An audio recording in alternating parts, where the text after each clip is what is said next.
Now let's look at both hands together. Well, coordination first. We can simply put the long fingers on the 3 black notes.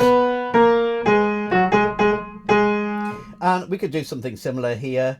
We could start on the ring finger if you like, start on the thumb, doesn't really matter.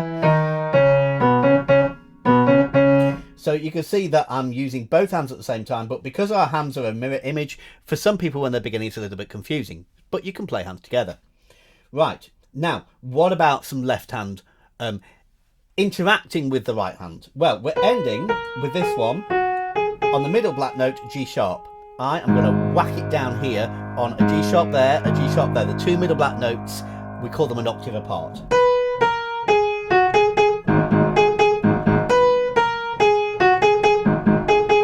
If I started on the E, that's ending on a C sharp, there's a C sharp, there's a C sharp. Gives it more of that rock feel because it's quite heavy, it's quite low on the piano, gives it that depth that a rock piece needs.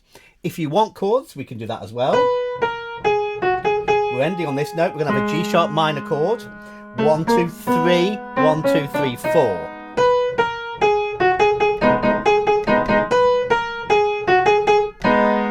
Then starting on an E, we're ending on a C sharp, 1, 2, 3, 1, 2, 3, 4. There's our C sharp minor chord with an E in the middle and a G sharp at the top.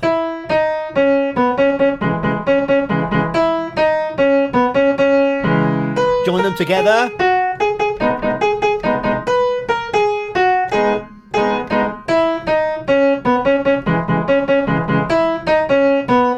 Maybe add the bass octave as well.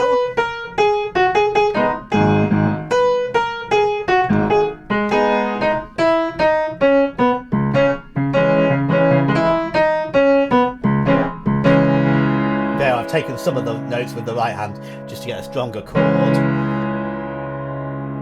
What can you come up with? Keep it strong, keep it solid, keep it rocky.